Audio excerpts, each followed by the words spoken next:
it's me, Alexa, and today we'll be taking a look at the 2007 Tamil language film Sivaji.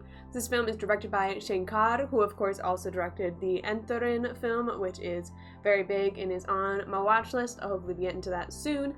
In the movie, similar to Entharan, stars superstar Rajinikanth, and then as well as Shreya. The music is done by Oscar winner A.R. Rahman. And this is indeed a spoiler review, so fair warning, there will be spoilers. If you haven't seen the movie by this point, what you doing, go watch it. It's on that eEnthusian website, so go take a look on it there. And yeah, so let's get on with the review. So overall, I did really enjoy the film. It was definitely a very Moss film. I'm slowly watching more and more Moss films as well as other films, and they definitely seem to follow a very similar pattern in how they do their stories, and so you'll definitely see like some big similarities between specific ones. Like this one, I saw a lot of similarities between the more recent film Maharshi that came out with Mahesh Babu, and then I'm sure there's some others that I haven't seen or I'm forgetting of right now that are also have a similar kind of story to them in the how it works. But what sets the different ones apart and makes some really exceptional while others not as good, and then also popular, not popular, etc., I think are really those little moments, which I think that this movie has a lot of. It has a lot of just small little nuggets of just really beautiful moments throughout it. One of those little moments that stood out to me the most was the moment whenever Shreya gives Rajinikanth's character away to the CBI. And so the CBI is kind of breaking into the house, and the audience can kind of assume it was her due to the previous scenes, but Rajni doesn't know that, and neither do the parents. So whenever they come in and there's a realization of, we have your stuff, and they're like, how do you know? Your wife gave it to us.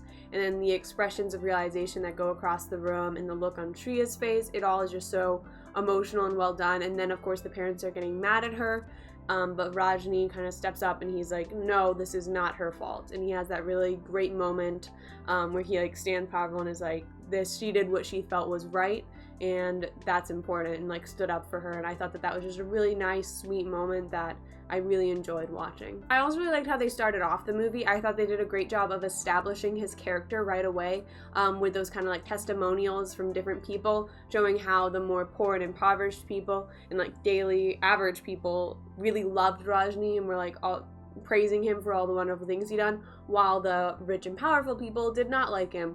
So that kind of makes you like him already hearing what the like average people have to say, and then the snobby rich people what they have to say, and the fact that they don't like him and the poor and to average people do love him really says a lot about his character and the kind of person that he is, and can allow us to make a lot of assumptions on the amazing work that he will do, and that kind of sets us up to already be predisposed to like his character. And then continuing on to whenever he gets off the plane from America and he's going to go greet his parents and his brother, which we quickly find out is his uncle, and that whole scene, it kind of establishes the suaveness of his character. He of course has that bubblegum trick, which I actually just recently saw like whenever he bounced off the face in the movie Chennai Express, which I know apparently has like a whole bunch of little references to Rajinikanth, and of course there's that tribute song at the end of it, which I think in itself is a really cool thing.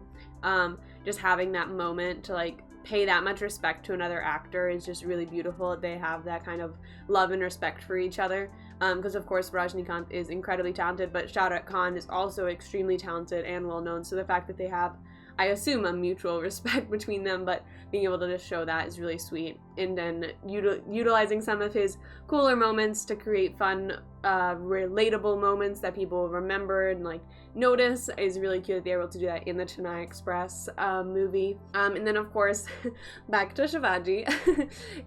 After the airport scene, he kind of goes out there in the car and he gives money to a woman and her baby who obviously need it, and that continues to establish his character as the kind of person who is going to do what's right and help the people who need help. And that's just kind of who he is, and that it's a really good, strong foundation that they've laid for us in the beginning part of the film to allow us to build on it as he does go off and do everything he can to try and do right by people and make things that'll help people. I have like a list of specific things I want to make sure I don't forget to mention, and there's so many things. I hope this isn't too long, but bear with me. So all throughout the movie, I think that it does a great job with a commentary on many issues that are in India. Of course, I'm not going to be an expert on any of these issues, but I do know a little bit about it. I've been, learning from watching movies, talking with Sri, and of course doing some of my own research because I want to learn about the things that I'm watching and talking about. So I do know that like corruption is a big issue, as it is in pretty much all countries to some extent, but I know that's a big issue, especially in politics in India, with like bribery and such being the top of that, which is of course one of the main things in this movie, how Rajni is unable to do anything until he bribes, and then he gets in trouble for bribing, and then it's like the whole thing.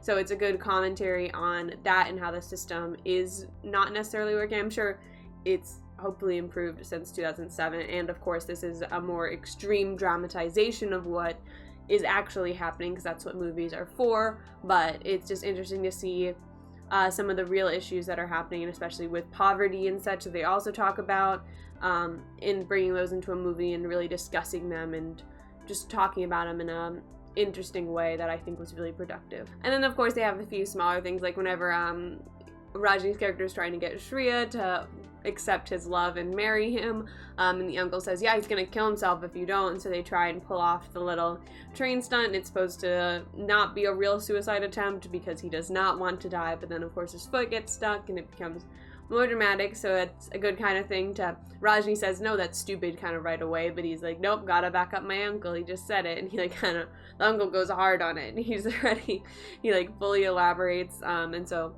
of course he's like, all right, well I guess I gotta at least fake it now, and then they do, and of course it all goes wrong, which is why you should never ever ever do that for so many reasons. But at the very least, if you do not actually want to die, you may accidentally die, which is not a good thing. And then finally, I also really like the commentary on skin color in it, because of course there's where she claims that the reason she won't marry him is because he's too dark for her, but actually it's because of course the horoscope that she discovered.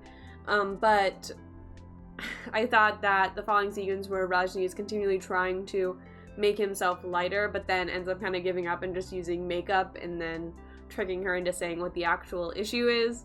I thought that was really good. I enjoyed the song they had for it, the like style song, his like their blonde wigs and such. It was just such fun. They had really good costumes and such, but I like the good commentary because it's definitely doesn't matter what skin color people are. Be who you are, because I know it's a very common thing in all Asian cultures, the wanting to be paler, and there's like all those whitening creams and such like that and different little techniques to make yourself paler. But that is of course not the thing to do, especially not unhealthy ones, because there's a lot of those out there.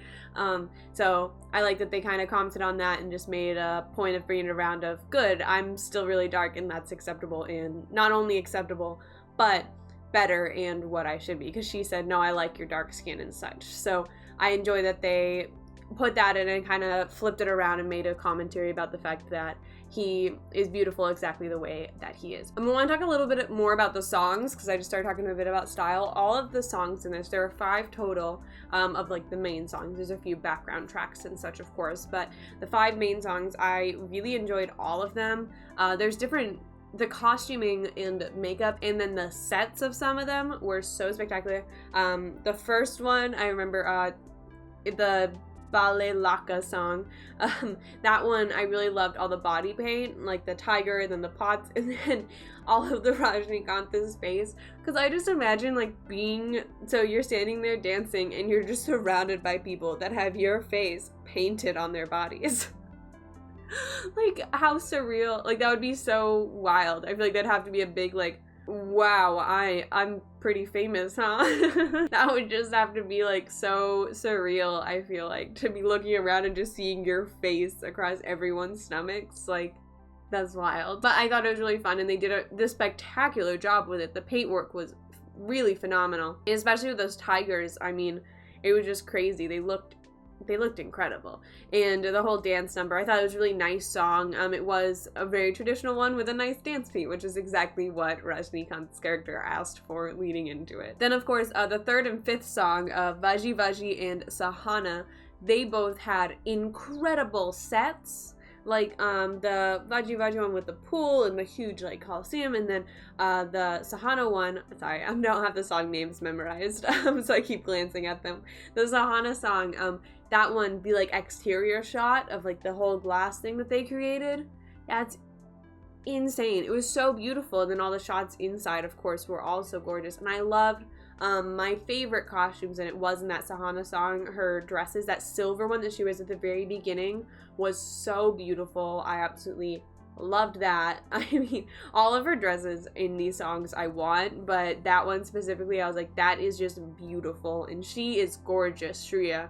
So it was just really enjoyable to watch. And then, of course, you have the most fun song of all, the Atharadi one, which is, of course, on their honeymoon, and they have this huge, elaborate, it's very over-the-top, with his shooting guitars, and the guitar case being, like, a grenade launcher, and then also, of course, like, throwing the gun and falling right in front of the person and shooting. I mean, there's so many fun moments in that song that are just truly enjoyable. Makes you smile and laugh because it's supposed to be that over the top and fun, and it fully delivers on that, and it's just it's really great. I thoroughly enjoyed that song and the whole video surrounding it. Speaking of a little over the top, we move on to some of the fight sequences. So overall, I thought the choreography in these fight sequences were really well done. All the movements and how they worked with the cuts, and Rajinikanth, like with the stunt people, and I believe occasionally a stunt double as him. They did a really good job, all of them flowing together and creating these really fun over-the-top action sequences, such as the music shop one. That one was the most over-the-top, I would say, besides, of course, the one during the song Atharadi, but that was like a musical number as well, so it's kind of different. But this was the most over-top, just like straight fight scene. You know, with shoving saxophones at people's bums, putting bells in someone's tummy so that whenever you hit them or they move at all, they like jingle. You know, all the little things in that were really fun to watch, and it was well choreographed and well done to be exactly what it wanted to be. The CGI on the drum in that I thought was actually pretty impressive whenever he's like swinging that around. I thought that looked pretty good. It made me question if it was CGI for a split second, which means that they did a good job, but then due to how it moved, because it wasn't like a natural movement for it, because that's what it needed to do for the fight sequence, that's how I kind of was able to tell, and you could see it a little bit as it like stretched the movement, that you can, if you're really looking for CGI, you can see it, or if you know what to look for. You can see it in the movements of the drums. The intermission moment was really great, how he flipped the coin and then said, well, they're gonna see the lion now, and then he had like the roar and his hair kind of gets crazier. I really enjoyed that, and then that of course continues on to one of my favorite lines in the movie where he goes, pigs come in herds, lions hunt alone. I don't know if that's a perfect translation, but that's kind of what it said, and I love that kind of, and then again his hair kind of gets wild again, and all throughout that fight and some of the other fights, his poses and movements are very lion-like at times, so it's another big compliment to the fight choreographer, because they were able to incorporate that more lion feel to fit the lines and the dialogue, as well as the character style they're going for in that second half, and to have him have those moments, like he's like mid-fight and he's like stands like a tiger and such. It really tied it all in together, and then that line tying in with the intermission, I thought that it all worked really well, and it made sure to stay consistent, which consistency is very important in a film, because we don't want continuity errors, because those are annoying. Another thing I have to mention is, of course, that car fight scene with King Kong by Peter Jackson playing in the background. It was just absolutely phenomenal how they did it with the move, like they kind of timed a lot of it with the shots on the screen, and then of course that final jump through its mouth was, or the King Kong's mouth, was phenomenal, and the whole sequence, how the cars work together, is really fun. They did a really good job with the placements of all the cars, and like how they danced and moved together was really fluid, and it worked with the sequence, so you could feel the moments like, oh, are they like, and they got really messed up. Their car definitely got a bit wrecked, so it definitely, and he got beat up a couple times too, so it was really, I always like that. I hate whenever the hero like never gets injured, because that's just so unrealistic, and it makes them seem so inhuman, unless they're of course like playing a more inhuman character, but even then you kind of want them to have a bit of humanity, like you want them to at least get punched once, come on, and then come back from it, because that's like, I don't know, that feels more impressive to me, and they definitely allowed him to do that, like, you know, he'd get held down, or he'd have something kind of going against him, and then he'd surpass all that and overcome it and beat everyone up and be the savior. The second half of the movie was definitely a lot more violent and action-packed than the first half. The first half was more, I think, just establishing his character, him and Shriya's relationship, and the different obstacles that they'd have to face, of course, with the bribery and such. And then it ends, of course, on that note, as I said before, with the coin flip, and from then on, we see the lion, and it gets quite violent, and I'm sure that's a bit cathartic to, like, watch those scenes with the big politicians getting beat up, because I know I have some politicians I want to see get beat up right now, but, you know, not in actual sense, only in a movie sense, you know, we won't talk politics here. So I'm sure that's a bit cathartic to see these corrupt people getting beat up, because it's always good to see people getting their what's due to them, you know, and not getting away with these crimes that they've been getting away with for so long. Because that's always a bit frustrating to see, to know of this corruption happening, and to have them be getting away with it is always such a frustrating thing, no matter what the crime is or what's happening. But so to get them to have what they're due, and like to actually have justice served on them, is really great to watch. And of course Rajni does a great job where he takes I love how he only takes half the money and then he uses the other half to like get them in trouble with the tax people.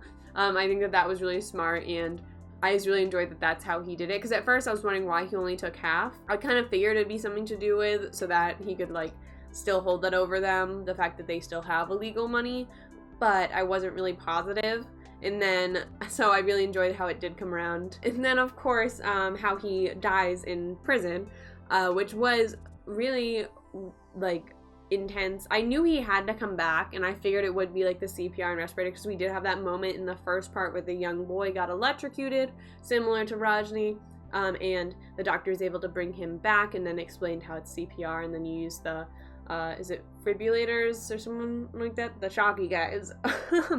Wow, I definitely know their name and I'm blanking. Is it refibrillator or something like that? Okay, we're moving on. So using those afterwards if CPR doesn't work. So I kind of hope that it will be, but it was really intense because there is the moment. I kind of knew he was going to live because it's that kind of movie where I didn't think they were going to do something like that. You can kind of tell from movies sometimes whether or not they're going to kill a character. And I didn't feel like the kind of movie where they would kill off the main character, because I don't think that would have been productive to the plot and story. They could have done it and recovered in some way, but it didn't seem like the right move for the story, and thankfully they did not kill him off.